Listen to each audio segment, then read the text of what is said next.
Beast TV. It's your brother Priest Daniela, and today I'm blessed to be sitting here with a good brother that really doesn't need an introduction. So for the one person in the audience that doesn't know who this brother is, brother, if you could introduce yourself to the audience, please. I'm Captain Tazaryach of ISBK, the Commander General. That's who I am. All praise to the Most High God, Yahweh. Yeah, brothers and sisters, so Captain Tazaryach was kind enough to do this interview with me. He's on his way actually to Chicago in a couple of hours. So some of you brothers and sisters that are watching this in Chicago, the ISUPK is actually going to be in Chicago for, is it about 4 days? Yeah, 4 days. We got the lecture coming up Thursday. Captain Kadazar is doing the 12 Tribe lecture. If I could, like the brother went, super duper in depth with the tribes. Like, we always show Judah, Benjamin, and the Gadites, or the Native Indians. I'm saying that for people that don't know who the Gadites are. But he got a lot of good information on the Puerto Ricans or Ephraim, the Haitians, the South Americans, the Seminole Indians. He'll crush the Bering Strait Bridge lie, stuff like that. And I think it's good because we always, for those of us that came up under One West, we always say the 12 tribes are the so-called Black, Hispanic, Native Indians, and we take for granted that everybody should just accept that. Right. And, a lot of people don't because they want to look at Issachar, the tribe of Mexicans, like they're not really Mexicans, which I don't be understanding, because if the Native Indians is Israelites, the Mexicans by proxy almost have to be Israelites because we're all on this continent here. They're the founding fathers of this continent, so to speak. So it'd be good to bring out that information. Friday we're gonna have camp in Chicago. Saturday we're going to the Bantu Festival, which be interesting because like they have the Adunde Festival out in Philly, which technically is like an African festival, but it'll be all black people. The Africans don't really be there unless they can sell you something slightly, but it'll be predominantly us caught up in another man's philosophy. So it's good when we can go out there and just bring the truth there. And then Sunday, we have the cookout in Chicago. So it'll be 4 days I'll be out there from Thursday to Friday. We'll be doing Crossing Line Radio from Chicago Thursday. It'll be a later time. It'll be more so midnight East Coast time, 11 o'clock Chicago time. So that's where I'll be this weekend. I'm getting ready for it right now. Now, do you have any idea, have you and Katazar spoke about how you guys plan on disseminating or releasing the 12 Tribes thing? You guys going to sell it? You going to put it on your channel? I think initially it's going to be broadcast live. I think it's going to be on a Daycast account, or it could be straight to YouTube. I'm not 100% sure, but I'll share it on my Facebook. Once it's down, then we'll distribute it. It could be something where you can purchase it for sale, or it could be something you download. We'll work that out once I get the lectures over, but we will make it available to the public. Like all my lectures are on my channel, Across the Line Radio. Every lecture that I've ever done is on there, so we may do it like that, or we may do it another way. I'll talk to Kadazar. We'll see how we're going to do it. Man, I've been hearing you saying when you get to Chicago, when you go to camp, you're going to be doing the Diddy Bob. What is the Diddy Bob? I be trying to figure that out. You say Tazaryach said he's the king of the Diddy Bob. That's like a UPK slang, like, normally when a brother's speaking, sometimes you'll see me, like, interject his speaking. So that's what we call a Diddy Bop, where a brother be speaking and he be talking on a subject that the camp leader wants to chime in on. Okay. So when we was all coming up in the school as young men, when the generals under us used to do it, or the camp leaders under us used to do that, we used to say, man, I can't wait to get my Diddy Bop on or my cut in on. So that's where that comes in from. And you'll hear a brother, he'll be like, with the brother bringing out is so heavy. That's the intro to I'm just going to cut in just for a little bit, just to say a little bit. Now I'm gonna get a mic back to you. I just want to chime in. So that's what the Diddy Bop is. And they say that because, like, it's damn near like I meant that when I said I was going to do it. So I used to do it a lot, so that's where the Diddy Bop. Well, you a good brother. You know why? Because some brothers Diddy Bop and never give it back. No, I give it back because, like, after a while, you be like, man, this brother's speaking. You don't want to offend the brother, but they could be speaking on a topic that's just so heavy you want to chime in on. So that more so be what it is. Or sometimes if a battle occurs, usually the camp leader handles the battle. And so that's where the Diddy Bob comes from. All right, so now you know, brothers and sisters, we hear Cap talk about the Diddy Bob. You know, he said he's the king of the Diddy Bob. So, you know what I'm saying? That's going to be amazing to see. Let's talk about something that's been a hot topic, man. Tazaryach's creations. Oh, yeah. Let me see. Yeah, man, we definitely got to get that on camera. Of course, man. We got to get that on camera, man. Yeah, I got, okay, I have to, my rib, she wanted to think of something she could do that didn't require slaving per se. It's all slavery no matter what we're doing. And so she was saying she would make butter. So a long time ago, like a couple of years ago, I was going to get into doing oils, and then for whatever reason or another I forgot or got a slavery, got jammed up or bogged down.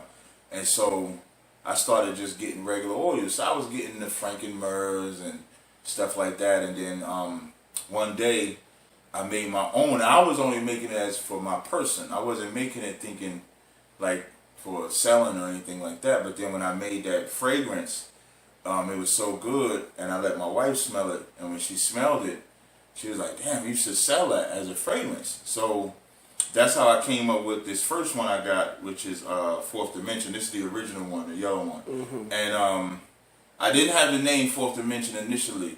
So on a radio show, I was telling everybody about this smell, but I needed a name. I didn't know a name. So people was like, call it body bag, call it cross the line, call it this, call it that. So in ISBK, we have a slang of the Fourth Dimension, which is where the Most High dwells. And so Shalaya Allah, the brother that came up with the name, he was like, man, you should call it Fourth Dimension because it smells out of this world, like out of this realm. Right. So that's how Fourth Dimension was birthed.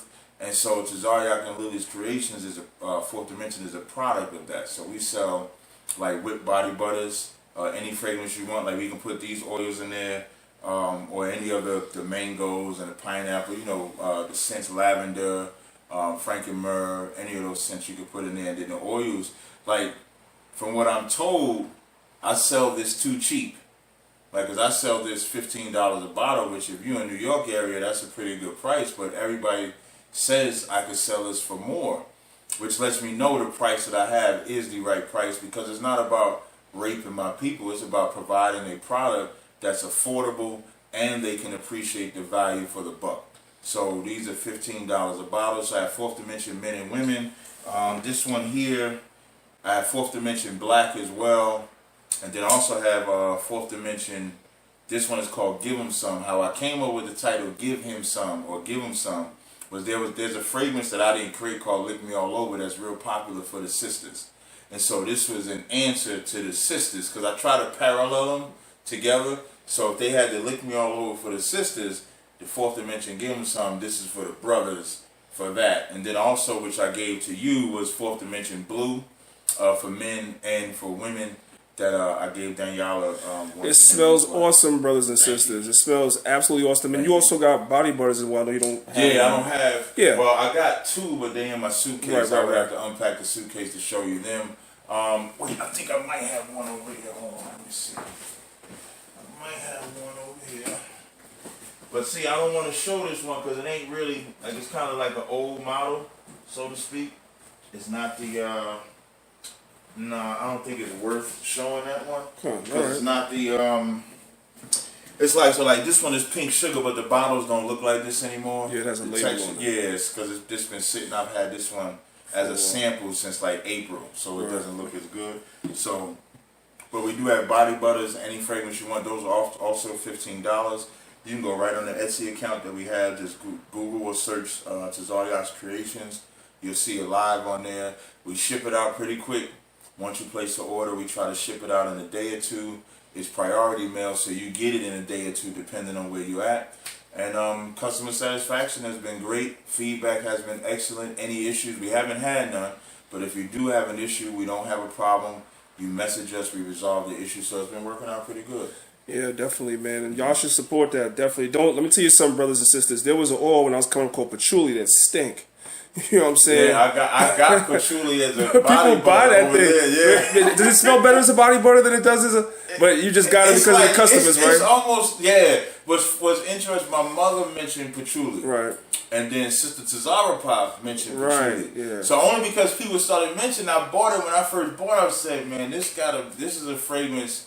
You gotta love. And what's interesting about you saying it's strong, one of the first patchoulis that I sold as an oil, when the brother got it, he actually chimed in and said a message, and he said, Kemet must really be cutting the hell out of this patchouli because of how strong mine was, because I don't cut the oil at all. Like, however I get the oil is how I sell the oil. And so he was talking about how strong that patchouli was, because that patchouli is strong as hell. Yeah.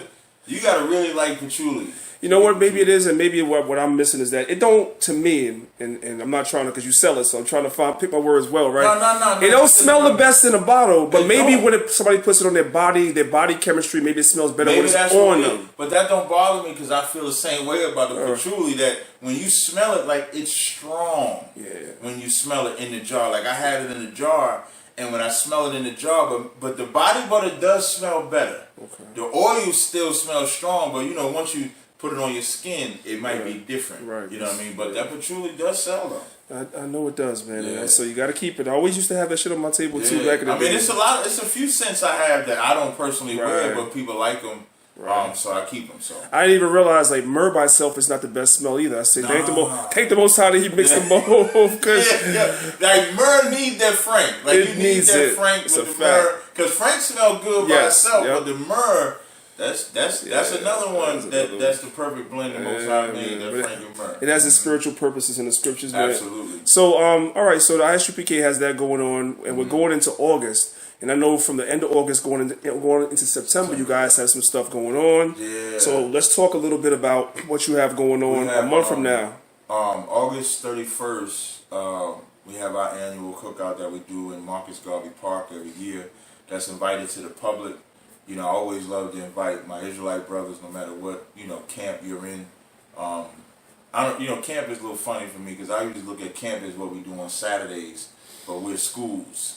You know what I mean? So whatever school you're in, whatever organization, that's a time where brothers could put the swords down and just relax. Eat with your brother, build with your brother. You've been to a couple of them. AOC has been to a couple of them. Different organizations. I mean, at one time, I mean, even GOCC came out there. Adiala came out there. Yeah, I remember. You know what I mean? So we've had any and everybody could come out there, and we could just be brothers, like Psalms 133 say. We could be brothers.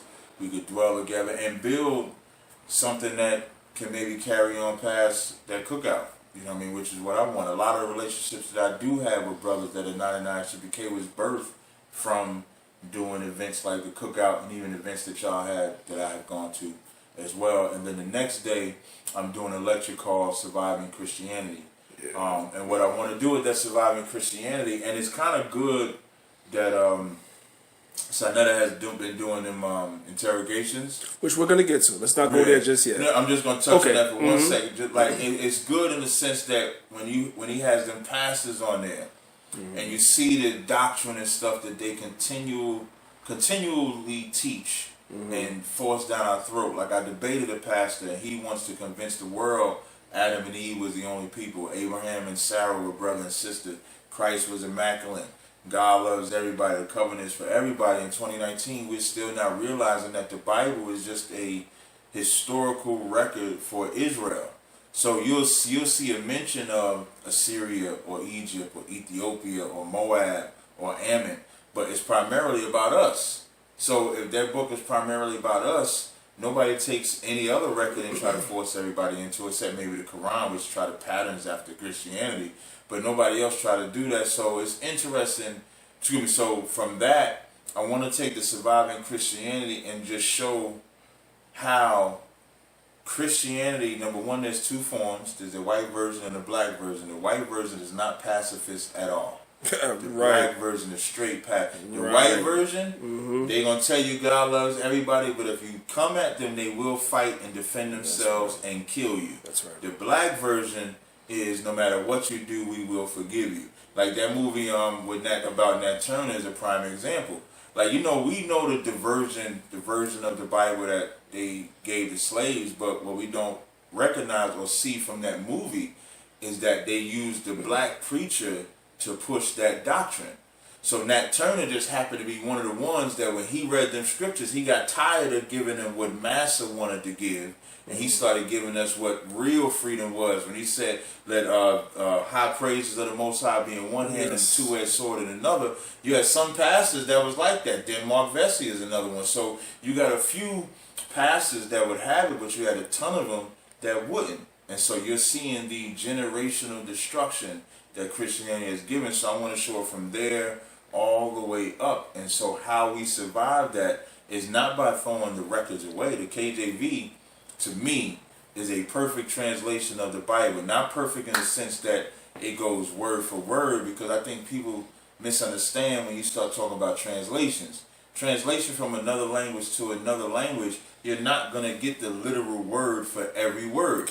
But you're going to get the closest, and that's why we always say you got to look at the spirit behind the text. So we can take the text in English, and then even when you correlate it what it says in Hebrew, the spirit behind it is the exact same. And the KJV is the closest to that. So we don't throw that away, but we do have to teach the truth about it. Christ said in Luke 5, and starting at about verse 36, 37, that no man pour new wine into old bottles, but new wine must be poured in that. So we have to pour everything about Christianity out in order to receive the truth. So I got that lecture coming up September 1st.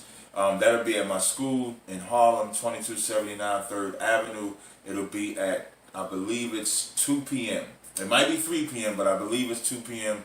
That's a Sunday. So anybody want to come out there, that'll be a $20 entrance fee for that one. But anybody more than welcome to come out there and support and check out the lecture. Right, so what I wanted to do is I wanted to briefly focus in a little bit more on that particular lecture, the specifics. You had a series of lectures that you gave over the past couple of years. Right. And I think, in my opinion, that some of the lectures that you gave actually tie into surviving Christianity, because Christianity is the cause of a lot of the problems that are in black relationships. Right. In addition, which we'll get to in a second, I want to start off with something else first. You mentioned the pastor, so since you mentioned him, I'll start off with that, right? Okay.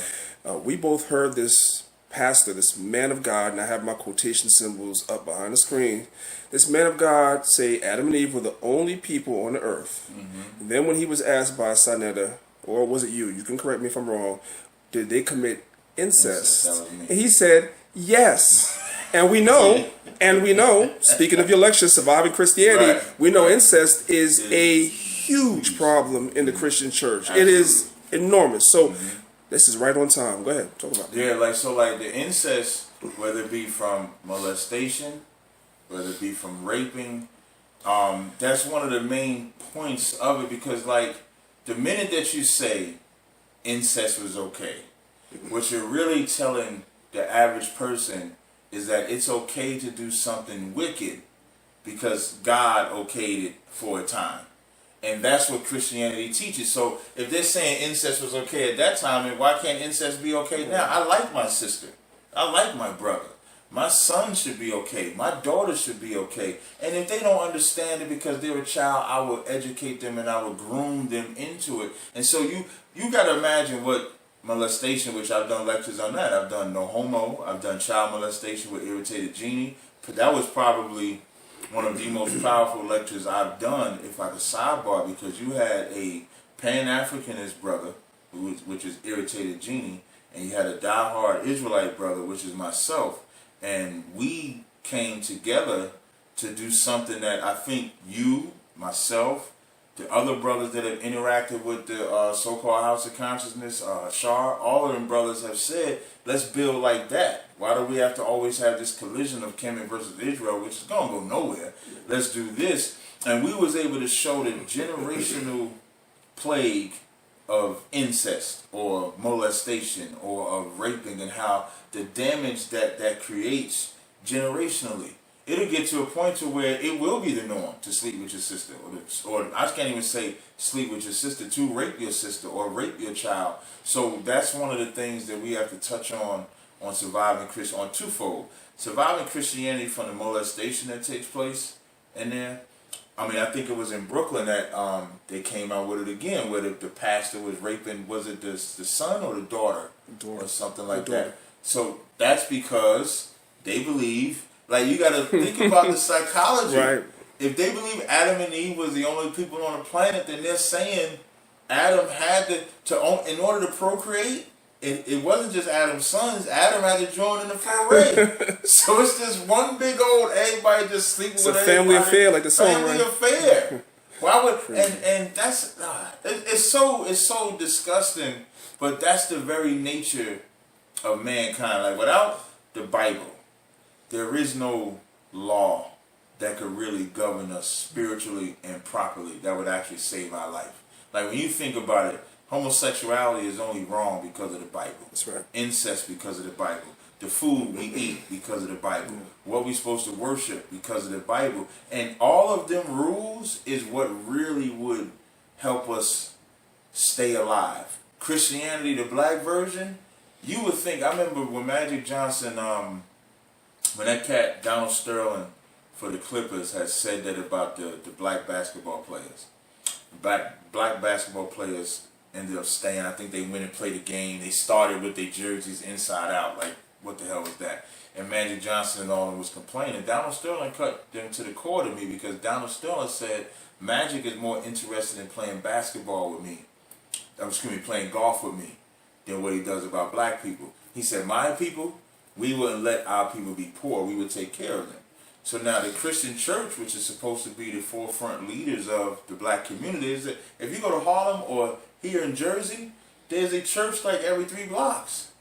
So why ain't their doors open to the poor, to the starving, to the people can't pay their rent, can't pay their light bills, can't do this, can't do that, but they will take your money and feed themselves, which is what Baruch, when you read the epistles of Baruch, it tells you that they feed themselves, they feed their wives, they feed their children, and we get destroyed behind it. So surviving Christianity is a much needed lecture. Like we need more of that. Like we need more of the Christian church, because that outside of the so-called white man, that and drugs are the number 1, 2 destructive force in the black community. And when I say black, this is what I take advantage of.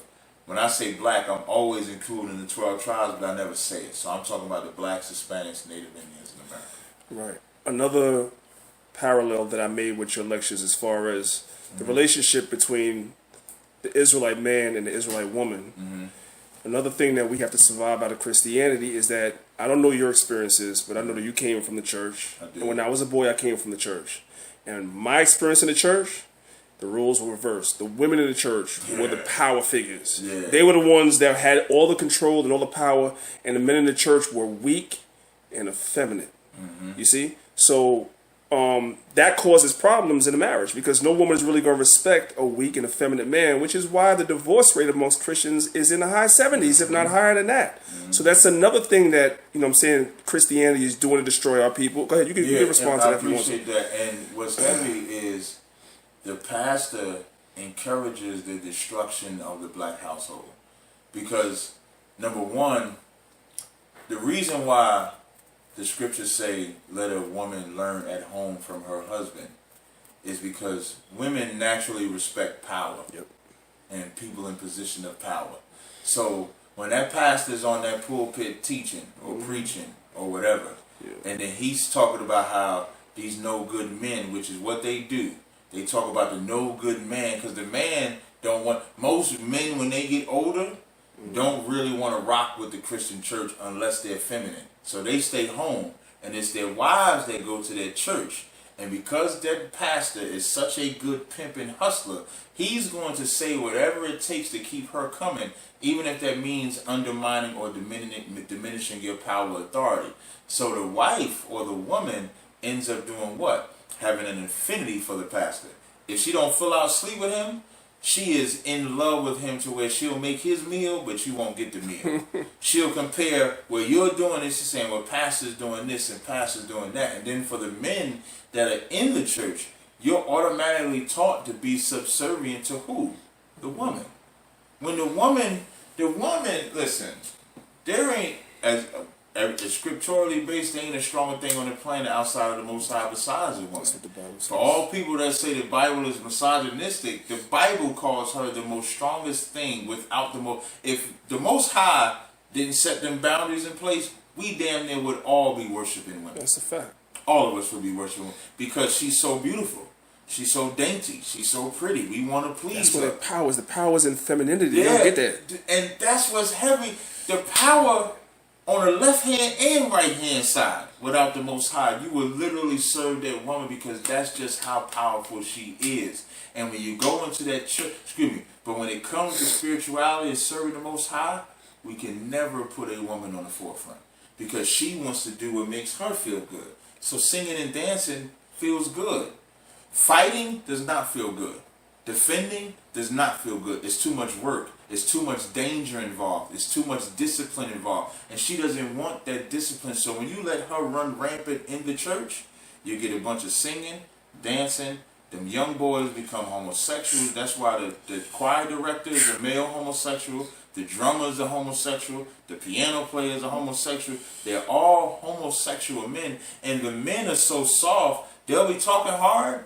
But let that woman come in there and say, okay, we got to hurry up. What they call it? They call it a mother of the church. She get all the power. And that's what Ezekiel, the 13th chapter, when it talks about those women sold in pillows. And we fall because we follow behind that woman. Following behind a woman, like a woman teaching, like how Titus say, let a woman teach, there is a role for her to teach. It's just not spirituality. Because spirituality is what we need to defend ourselves. Like the scriptures say, we wrestle not against flesh and blood, but against principalities. Our principality is supposed to be the Most High. The Most High never said to put a woman and let her lead. We learned that from the garden. The serpent, the reason why they said, I believe, this is not scriptural, but the scriptures say the serpent was more subtle than all the beasts of the field, because what the serpent knew that the other nations didn't, was you don't go to the black man first to destroy the house. You go to the black woman.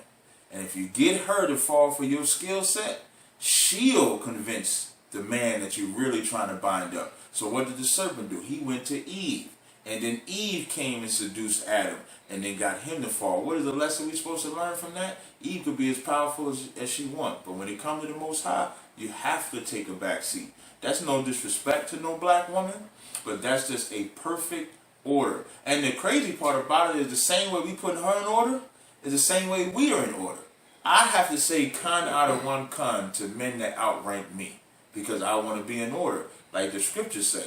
So the Christian church, from a female's perspective, destroyed. One of the main reasons. The pastor, the Christian woman, are the number 1 and 2 destructive forces in that Christian church. And it's funny because we're talking. I can say one more before you take do your that. time. It was a woman that led the prayer of forgiveness for Dylan Storm Roof when he shot them people up. That's why. And you know why she did that? Because she was afraid. She was afraid that there would be more white men coming into their church shooting them up. And instead of black men standing up and saying, we just going to put guns in the church. You're in North Carolina, you can get a gun license. South Carolina, you can get a gun license. Instead of saying we're going to defend, they let the woman speak, and she said, forgive, forgive, forgive. And then that breeds generations of docile black men. As a matter of fact, if I just jog my memory as you're talking, I'm sitting and looking. I see a lot of videos of black women who say they forgive the killers of their children, like white racists, white cops, and stuff like that. It's mostly the black women. And I rarely can remember where I see a black man unless the black woman got her hand up, like the puppet master up his back, and because he ain't got no damn spine. It's a damn shame, man. Yeah. You know? And if a black man try to stand up and say something, they put so much pressure on him to forgive. Like it's so hard. Or I guess for white America, they would never want a black man to stand up for his child getting murdered, because then other black men might stand up for it. And then God forbid black men respect black lives enough to do something about it, which is what they want to prevent, which is why that woman will always be on the forefront. And we have to remove her just from that position. I don't stop no woman from doing anything. Sister Tazaryach just held a good event in Long Island like 2-3 weeks ago. She was out there, so that's a sister. We let her do that, but she's not leading the war. She's not defending the nation. That's our job. It's just roles that you play. So we have to remove her from the dominant position. Like Isaiah 3:12, it says, our children are the oppressors and women rule over them. They that lead thee cause thee to error. So well, hopefully you can get a few Christians, man, to come through and listen to that. That's the goal. Really saw that. Maybe saw that it should get some of them Christian pastors, if they're in the area. Yeah, I hope so. To come through, and then when the lecture's over, they can ask some questions. Yeah, we get some Q&As. Listen, I'll remix the lecture. If we can get them pastors, I'll remix the lecture and make it a roundtable discussion, surviving Christianity with the pastors. What do we do in 2019? And we can all sit in a roundtable environment, let the people hear what's your solution for black people today. Maybe I will talk to Sinetta. And even maybe we do it all like maybe almost like a workshop where I could do the lecture and then we can have a sit down with them pastors, because somebody has to charge them. Pastors are supposed to be the leader of the community, and they failed at the job. And they should own up at that failure and come to the people and say, what can we do? At least say, what can we do better? At least hear the people's voice. Right. All right. Let's get to another topic real quick because I don't want to keep you too long. Your man Sonetta. When you sighed just now, I knew exactly where it was going. Just the way he said. But go ahead. I'm sorry. Go ahead. He's feeling himself. Right. I don't know why. He's doing sometimes 3 shows a day, interrogation rooms, bringing on. He finding dudes not just under the rock. He going to look for them under the rock, in the swamp, in the bushes. He finding the nearest person he can find on any corner, and put them on the phone and asking them questions about the Bible. Right. What do you think the motivation is behind him doing this the way he's doing? Because he wasn't always doing it, but now he's just like laser focused on. What do you think his motivation is behind doing that first, before we ask any other questions about that? I think Sonetta is just scorned a little bit. Scorned that no matter what he attempts to do, like if you think about, I remember he had did a lecture. I don't know if I would call it a debate, but I remember this is years ago when he had the Nuwabians. I believe Zabak was there, Sha'al was there. And back then, what's interesting is, as I'm thinking about it, because I saw that debate back then, the same questions they was talking about then that Zabak and all of them was answered is the same questions that they're answering now. Excuse me, that they're asking now. And getting the same answers from the Israelites. So I think Sinetta is a little scorned at the fact that he just can't get rid of us. Like the worst thing he could have ever done, I always say, is bring polite ass on 125th and Lenox Street that day. Okay.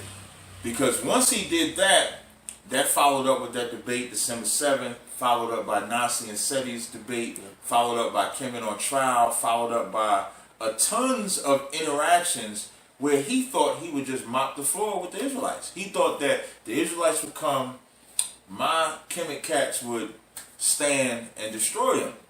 But where's Polite now? Where's Seti? He just scammed somebody recently. Where's Shocky? Where's Shocky? I mean, that's all he can do. Like, even Polite scamming, he just went back to what he was comfortable doing. Because standing against the Israelites, he can't do. Seti the same thing. Seti disappeared. Shaka disappeared. Amin Ra Squad is just Amin. I don't even know where the Ra Squad is at. No matter who, everybody, Reggie is nowhere to be found.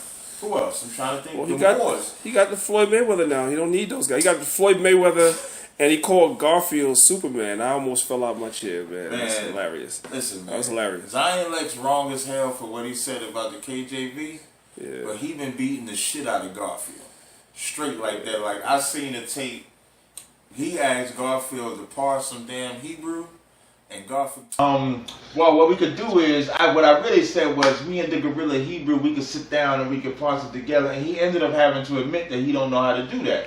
So all of these individuals, no matter how many people he brings, even Jabari that he brought up, Jabari, I would never question what they know about Kemet.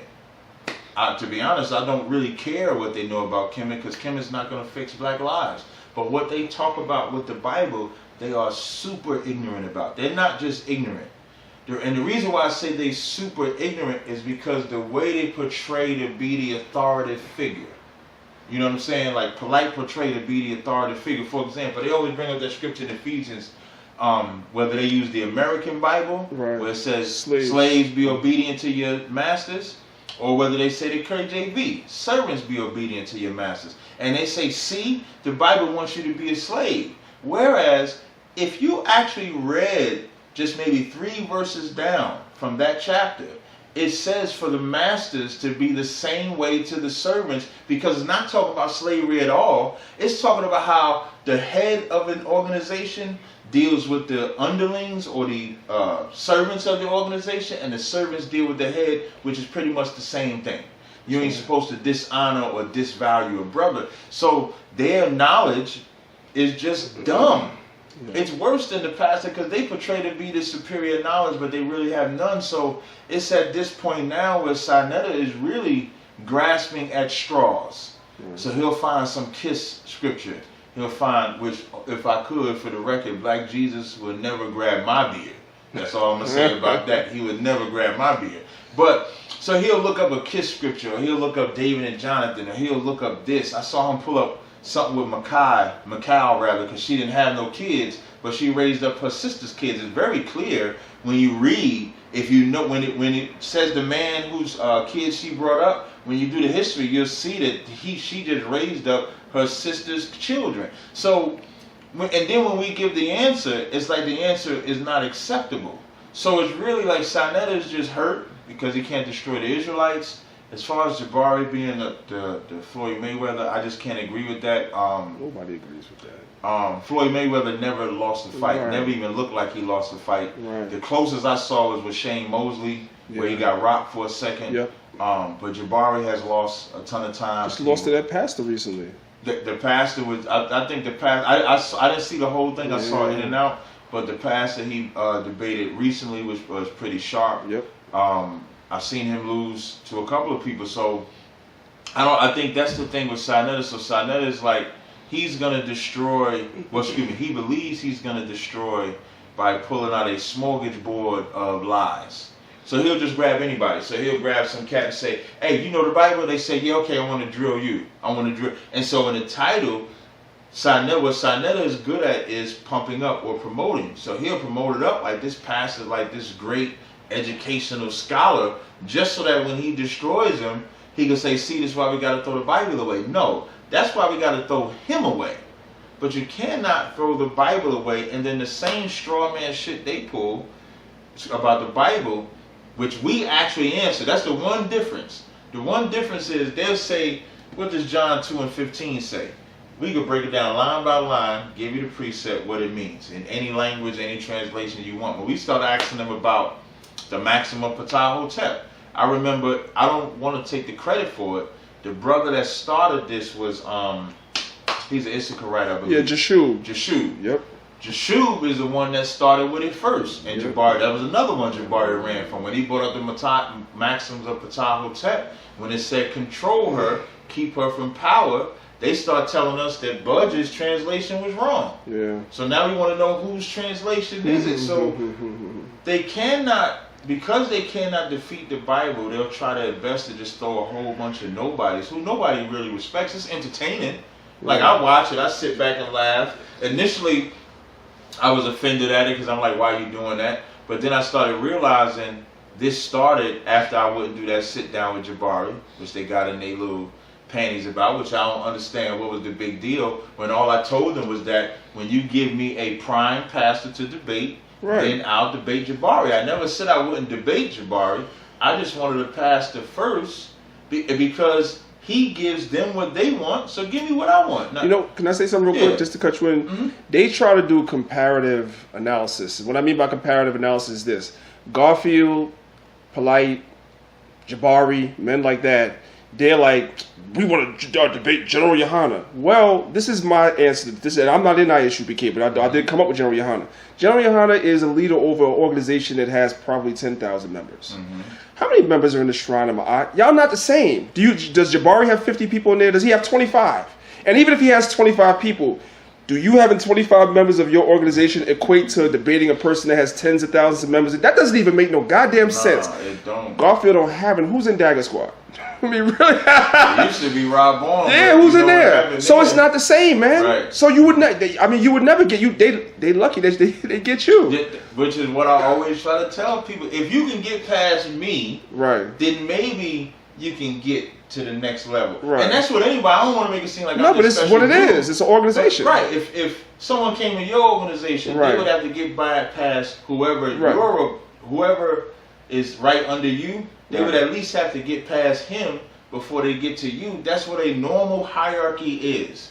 Unfortunately, it's probably only Jabari that he has. We know it's only Garfield that he has. Polite, he's scamming people. I can only imagine it's only him that he has. So they're representatives. Yeah, I've never seen a New Covenant member besides the cats that used to bodyguard. I never used to see them. So it's hard to. And Meta World Peace. and because they're big in their brain, it's hard for them to fathom that they can't get that cat. They can't get Commander Junior High, but they can't get past me. So Sinette and all of them are just, I mean, they're just emotionally out of touch. All right, but I do have to say, you also seem to have run from one person, and I am disappointed in that. And now you ran after you took an L. You know what I'm saying? And for those of you brothers and sisters that don't know who I'm talking about none other than the world famous Battle Troop.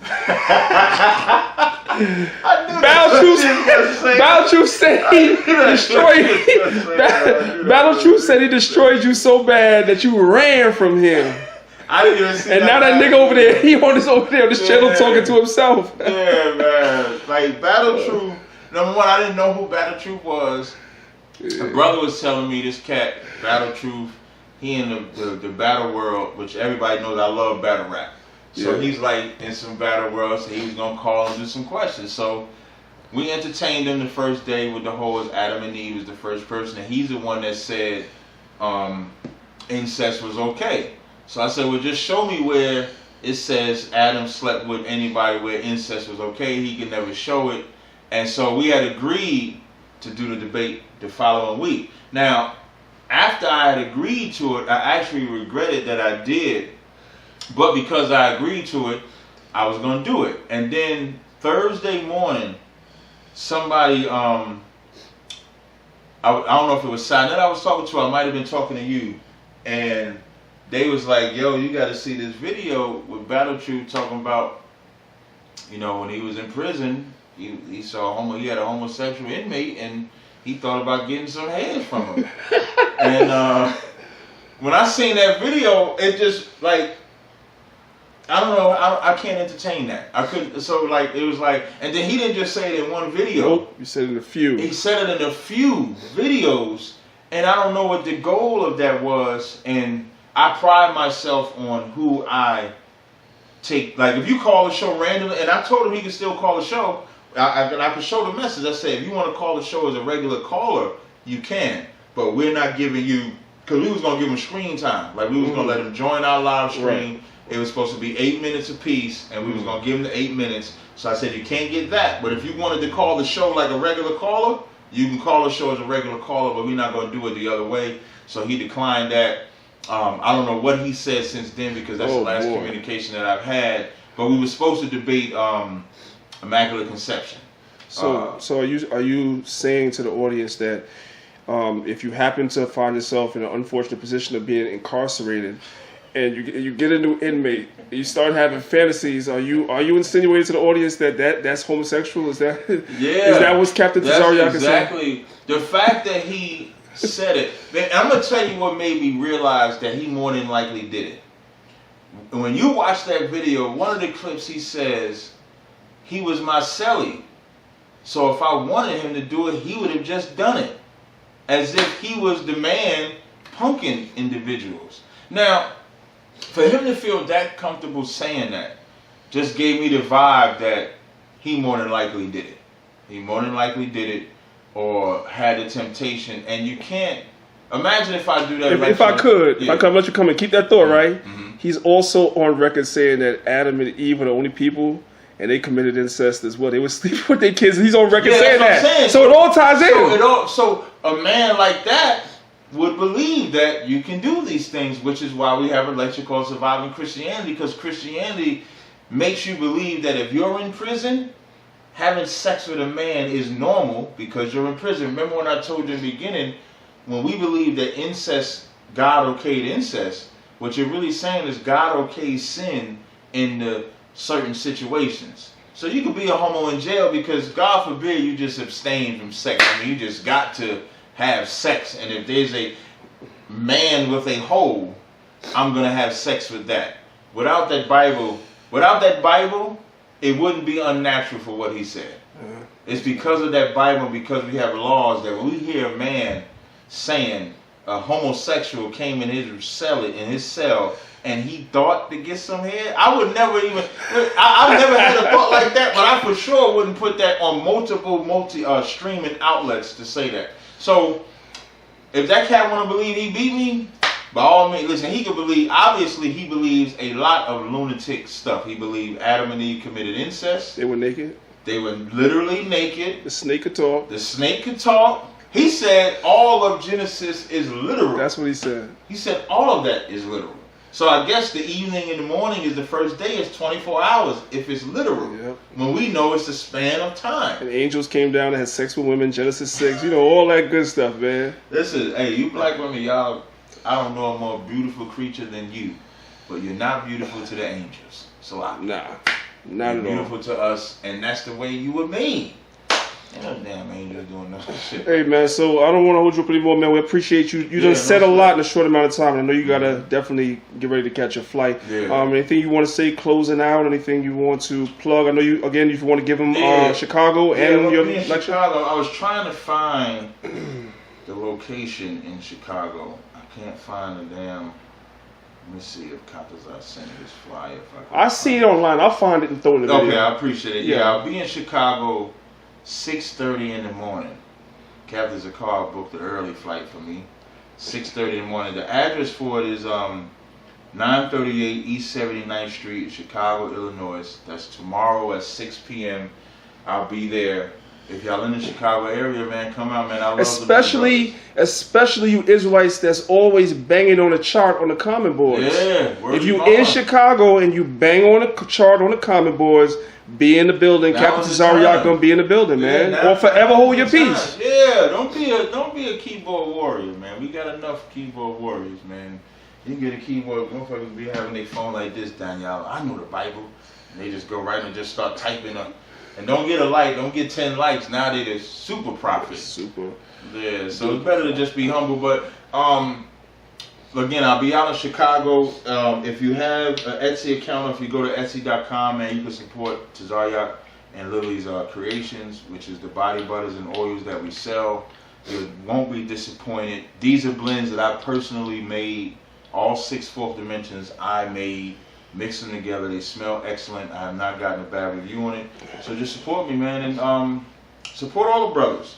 All praises, man. All right, man. So I appreciate you coming through. It's been a minute since I had you on, and let's not make it so long again. Yeah, anytime closing, man, you be running from me, man. I don't know what be happening. That's my MO. Everybody says I run from everybody, man. That's the MO, man. I'm joking, though. I'm just joking. All right, that's right. Shalom. All right, shalom, family.